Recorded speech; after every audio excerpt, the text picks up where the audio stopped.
Welcome back to the crossover on this Super Saturday, the 23rd of December. We're officially 2 days away from Christmas, and is the day that back in 1783, George Washington resigned as the Commander-in-Chief of the Continental Army. And today, football fans and Manchester United fans are asking for the resignation of a little different somebody. Erik ten Hag, the bald man, the leader of Manchester United.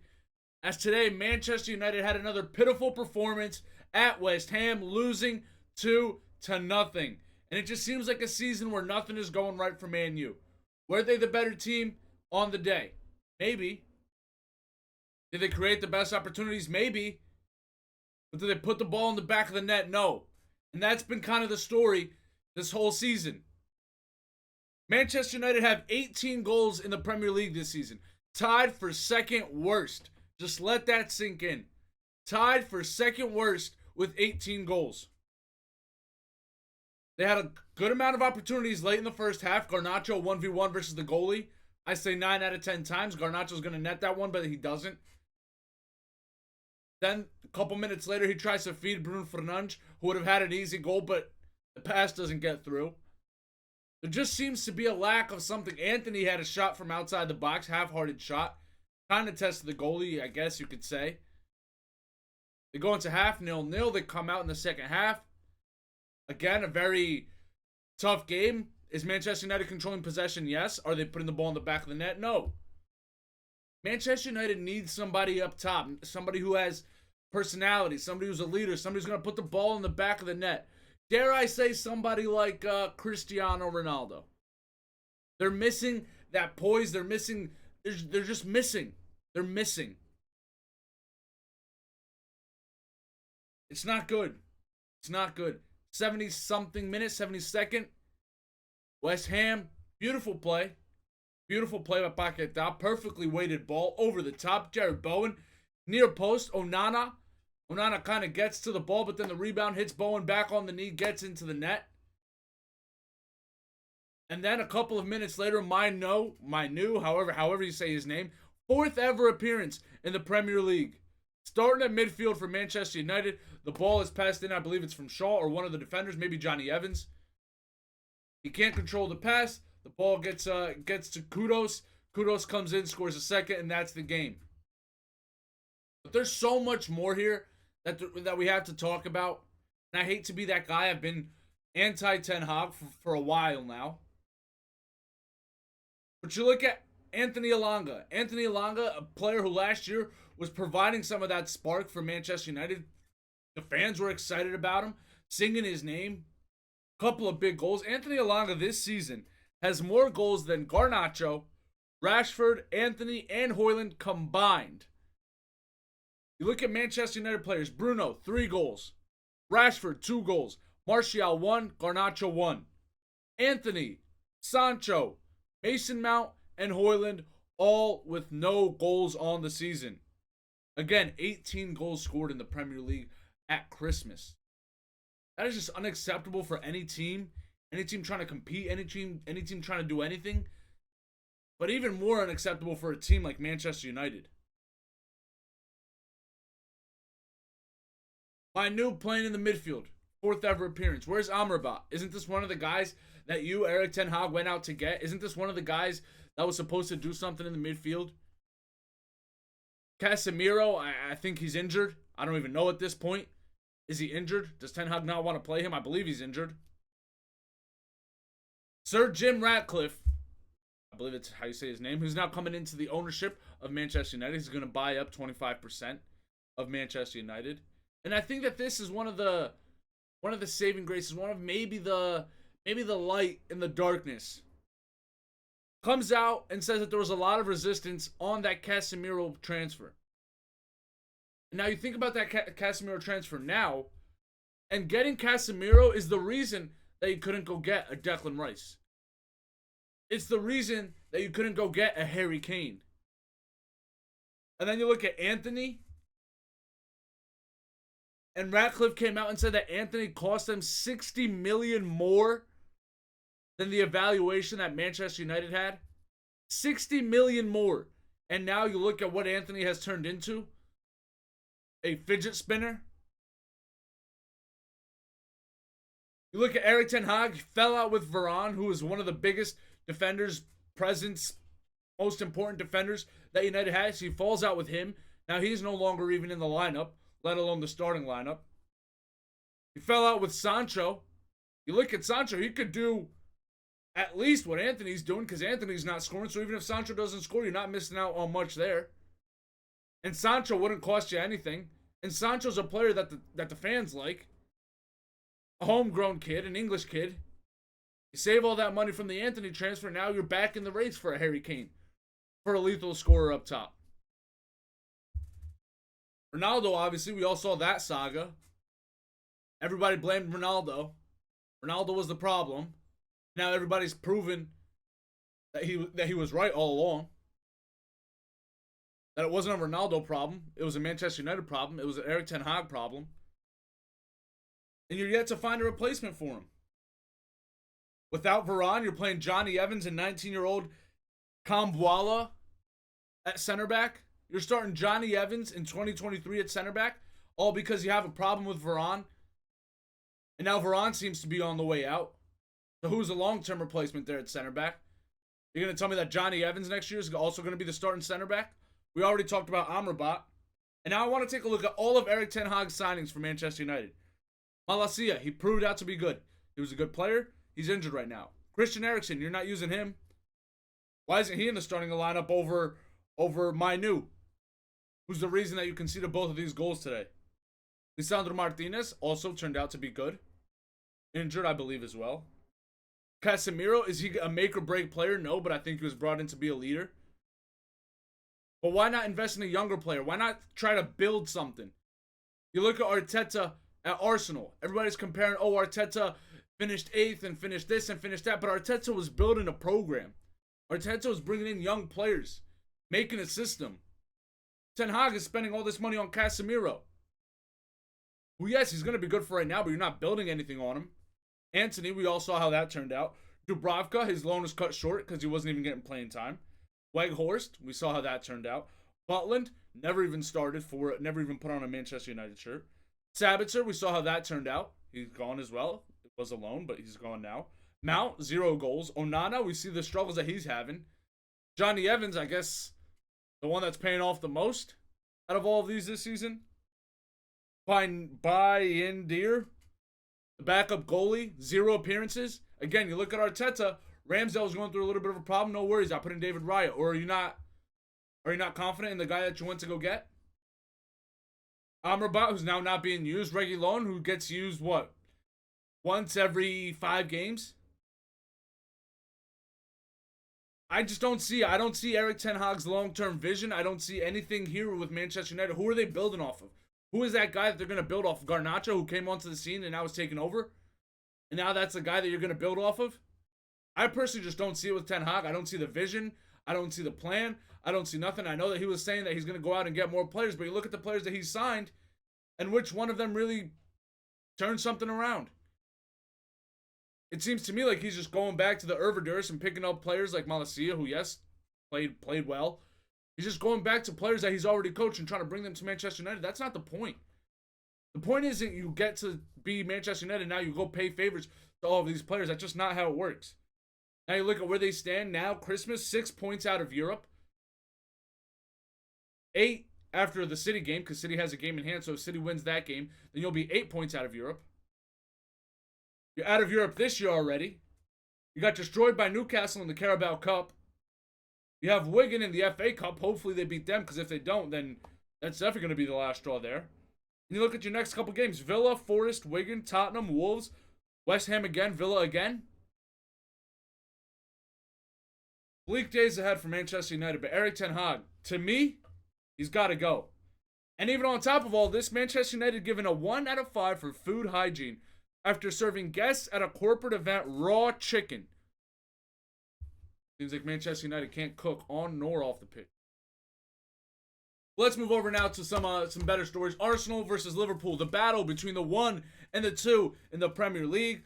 Arsenal looking to be atop of the group of the Arsenal looking to be atop of the standings for the 2nd year in a row at Christmas. Had to do it at Anfield. Obviously, they haven't won at Anfield since 2012, where funnily enough, Arteta was actually playing in that midfield, now on the touchline, and they had the perfect start. 4 minutes into the game, Gabriel off of a header, a studied play coming straight off of the training grounds. You kind of see defending teams doing this. Whenever somebody kicks a free kick, the defensive line all moves up so that everybody's offside. Well, Arteta turned it and flipped it around. All of his offensive players start offside. As he's about to kick the ball, everybody runs back to be onside, so nobody's really man-marked. Liverpool doesn't really know what's going on, and then they run back forward to get the ball. So it's kind of cool to see. I don't think I've ever seen something like that happen before. Gabriel, it worked to perfection because Gabriel was onside by a centimeter. I don't know if it was actually a centimeter, but he was onside by that much. Scores the goal, and we're getting flashbacks to last year at Anfield, up 2-0 in the 28th minute after winning 7 straight games. What happened then? Liverpool came back and tied, and then Arsenal would ring off 3 more ties right after that and then lose to City. And this is where the downhill began and where Arsenal actually started to lose the league. And the same thing happened again this year as we saw Odegaard with a handball that wasn't a handball, but it was a handball, but he was falling. Therefore, it wasn't given a penalty. I still don't know how I feel about that decision. Kind of 50-50. I see the idea of, yeah, he's falling. But also, there's other handballs that are already given. So the handball rule is still extremely subjective and extremely wide open, and nobody really knows the rules. Obviously, Klopp wanted that pen, because why wouldn't he? But I think it's the right decision. He is falling, but we've seen penalties be given for less all in Champions League, in the Prem, in every single league. Then we got Tsimikas. Super sad news here. Tsimikas, he was going, I forget with who. They were fighting for a ball down the sideline. He crashes into Klopp and actually ends up breaking his collarbone. So wishing him a very speedy recovery. Definitely don't want that, and especially a couple days before Christmas. Probably going to have to spend Christmas not the way that he was intending it to. Joe Gomez steps in. Gomez looked a little bit shaky, especially playing fullback, and he's trying to guard Saka. But he did well enough in replacement of Tsimikas. And then right after, we have Trent Alexander-Arnold with one of the best passes that I have ever seen, at least this season. Passes the ball over the top to Mohamed Salah. Mohamed Salah against Zinchenko, turns him, and then gets it onto that left foot. First post, beats David Raya with a beautiful, beautiful, beautiful goal to tie it up at 1. And then Salah trying to return the favor to Trent Alexander-Arnold. 5-on-2. Liverpool, it seemed like this was going to be the moment. This was the chance to get up 2-1. Salah passes it in to Trent Alexander-Arnold, and had Trent just passed the ball into the net, he probably would have scored, but he doesn't. He goes for the shot and hits the crossbar. Extremely, extremely, extremely unlucky. The game ends at 1, which I think is deserved. I think both teams played well. Both teams had their chances. Tie 1-1. I think it was a deserved tie there. And all is as all was. Arsenal atop by 1 point as Villa tied 1-1 against Sheffield. Had Villa won that game, would have been looking a little bit different. And the overall winners are City. Without even playing a Premier League game, City wins the weekend league as they have now gained 2 points, assuming that they beat Brentford. They have gained 2 points on the 3 teams that are above them. And if they do win, they will be 3 points behind first place. Now, City also winning the Club World Cup champion. Round of applause to Manchester City. Without Haaland, without KDB, without Doku, they make quick work of Fluminense. Beat them 4-0. Scored in the first minute. Could have won by 6, 7, 8 goals, but they didn't. 4-0, which means that they now won the UEFA Super Cup, the Premier League, the FA Cup, the Champions League, and the Club World Cup. However, they didn't win the Carabao Cup, so are they really elite? I don't know. And then we had a little bit of drama. I'm going to pull it up here. We had a little bit of drama after that Club World Cup final as we saw players from both teams kind of getting into it. Felipe Melo, defender for Fluminense, obviously leader, one of the older guys on the team. He says, when the game ended, Grealish went after Martinelli. He chose a little guy. He has no balls to face a big one. He was passing close to Martinelli and I saw them talking forehead to forehead, so I went after him. I pushed him. And then Kyle Walker pushed me too. I went to defend a teammate. I also defended my institution. I will do this forever. No one will disrespect my institution or its athletes. No one will come and humiliate my friends or my club. So a little bit of beef there at the end. Obviously, Fluminense was kind of hoping that they would be able to come through and beat Big Bad City. It didn't happen. A little bit of frustration. Apparently, Grealish going after a smaller guy. Felipe Melo does what he does, comes in and defends his own. You can't be mad at the guy for that. The City win the Club World Cup Championship. So shout out to them. Now let's take a look at some of the other games that happened today in the Premier League. Palace and Brighton tied at 1. Villa 1, Sheffield 1, which we just talked about. West Ham, Manchester United, we all know the story. Tottenham, Everton, and one of the most important guys, I think if there was an MVP for the Premier League, has got to be Vicario. Vicario has been saving Tottenham over and over and over. Lloris has been in net for them for so long, but Vicario has played so well this season. They get the win 2-1 against Everton. Bournemouth 3-2 against Nottingham Forest. 94th minute winner from Solanke, who scored all 3 goals. Hat-trick from Solanke against Nottingham Forest. Obviously, first game back in charge for Nuno Espírito Santo at Nottingham Forest. And they did get a red card in the 28th minute. Bali gets 2 yellow cards. I don't think that the second yellow card was deserved. However, even being that it was 2 yellow cards, VAR cannot intervene. So there was not much to say there. He was sent off. I don't think it was a good sending off. Burnley get a massive 2-0 win at Fulham. Obviously, extremely important in the relegation fight. And then the surprise of the day, Luton Town beating Newcastle 1-0. Luton Town, obviously, we all know Tom Lockyer, their captain, had just gotten down the last game with a heart attack. Still praying for him that he may also have a speedy recovery. However, a lot of emotion in the crowd, a lot of emotion, a lot of beautiful tributes to him, and Luton is able to come out and get that massive result there. Now let's look at the Premier League table at Christmas. Tomorrow we still have Chelsea versus Wolves, and then we have Christmas, and then we have Boxing Day, which we have a lot of other matchups. I will talk about those matchups in my next video.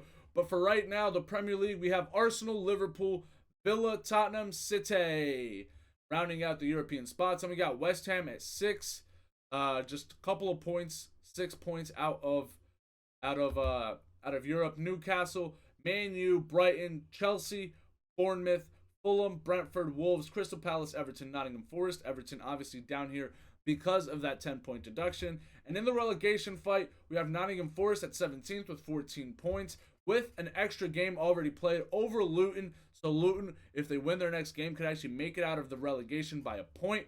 Luton with 12, Burnley with 11, and Sheffield United down with 9 points. That is all that we have today in the football world, in the Prem world. Wild, wild day. I talked a lot about Manchester United, but I kind of had to get that off my chest. I think it's time. Got to move on from Ten Hag. I don't see the vision. But let's cross over into the NBA now. As in the NBA, last night we had the Sixers versus the Raptors. Obviously, this has become sort of a big old rivalry ever since that Kawhi shot that knocked them out. Game 7 of the Eastern Conference Finals. And last night, the 76ers came out and beat the Raptors 121-111. However, the biggest storyline, for the second time in franchise history, 3 different players had over 30 points. This hasn't happened since 1961, as last night, Tobias Harris went off for 33 points. Embiid goes off for 31 points, 10 rebounds, and 9 assists. So 1 assist short of getting that triple-double last night. And Maxey also had 33 points, meaning that those 3 guys, Harris, Tobias Harris, Embiid, and Maxey combined for 97 points. We also had Poole going back to Golden State. There was a beautiful video, a nice little tribute before the game. That was always nice to see. He gets a standing ovation before the game. And then during the game, he's getting booed while he's at the free throw line, because of course he did. And then 25 points in 27 minutes. So obviously a great performance there. The Warriors still beating the Wizards 129-118. Stephen Curry in 27 minutes puts up 30 points, 7 assists, and 8 3-points made. Stephen Curry has been absolutely balling out. And then one thing that kind of took me by surprise, of all people on the Warriors, Poole went out and traded jerseys with Looney. Now, I guess they're both from Milwaukee or whatever, so I guess you could see why. However, I have a question. If you were the Warriors, would you take Poole or Draymond? Obviously, Poole was traded away after that whole little kerfuffle with Draymond, and now Draymond being out of the league indefinitely after getting into some fights. Looking back on it, so the Warriors have kept Poole and just gotten rid of Draymond. Obviously, they didn't want to break up the big 3 of Draymond, Steph, and Clay. However, looking back on it now, maybe they traded away the wrong guy. Then we're going to move on to the Kings, who beat the Suns last night 120-105. Sabonis with 28 points. De'Aaron Fox with 23. KD had 28 points. Book had 24 points, but they need help. And I feel like this is what we've been talking about all along. Everybody's been saying this about the Suns. They're getting these big names, but they're going to need some help. Where is that help going to come from? In the NFL news, we have that Trevor Lawrence clears concussion protocol and will be ready to play tomorrow against the Bucks. And now, with the slate of the night, today we've got some NFL on Saturday, which is always a great old time. We've got the Bengals versus the Steelers. And for me, I'm going to have to go with the Steelers in this game. It's in Pittsburgh. Mike Tomlin has never had a losing season. They're at 7-7 right now. I don't believe that they're going to drop below. Both of these teams, both still very alive in the playoffs, even though both teams are kind of feeling different. The Steelers feeling like they're on the way down.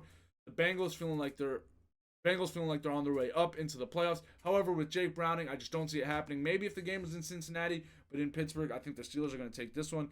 Then we've got the Bills versus the Chargers. The Chargers already out of the playoffs. Bills still fighting for the playoffs. Chargers obviously just fired their head coach, just fired their GM. I don't think that they'll come out and do absolutely anything, so I'm going to take the Bills in that one. And then in the NBA, we've got a couple of storylines. Celtics versus Clippers. Clippers who are trying to avoid back-to-back losses after going on, a 9-game winning streak. They lose to the Thunder, so they're coming back against the Celtics and trying to not get back-to-back losses. However, I still think the Celtics are going to do it. I think the Celtics are the best team in the NBA. Magic versus the Pacers, two young teams there. Should be an exciting game as well. Rockets coming off of a big win against the Mavericks, now going up against the Pelicans. Are they going to be able to do it? And then we've got the Timberwolves, who are the first team in the West versus the fourth in the West, Sacramento Kings. And we've got a couple other games, but those are kind of the games that I am looking for tonight. Appreciate you guys for watching this video. If you made it all the way to the end, I love each and every single one of you guys. As we approach here the holiday season, let's remember to spend time with our family, with our loved ones. If you don't have family around, if you don't have loved ones around, just try to think about what you're grateful for, what you've been grateful for this year. For me, one of mine is you guys. I'm grateful for every single one of you guys that watches this video. 2024, we are going to be posting daily videos. So make sure to sub, make sure to like, and I'll leave you guys with the question of the day. Eric Ten Hag, should he get kicked out? Should he not be? Let me know in the comments. Smash the sub button, smash the like button. I also have all my links down below: Instagram, TikTok, Twitter. Just so that's where I'm going to kind of be posting kind of the snippets of the podcast. So if you want to see kind of the bigger headlines, I'll post those on TikTok and Instagram in just kind of short form. And then all my long form stuff will be on here. They'll also be posted on YouTube Shorts. So yeah, just stay in touch with the kid. Comment something down below. Have a great holiday. I will be posting on the 24th and on the 25th, so don't you worry. Sports coverage is still going to continue. We are out of here for today.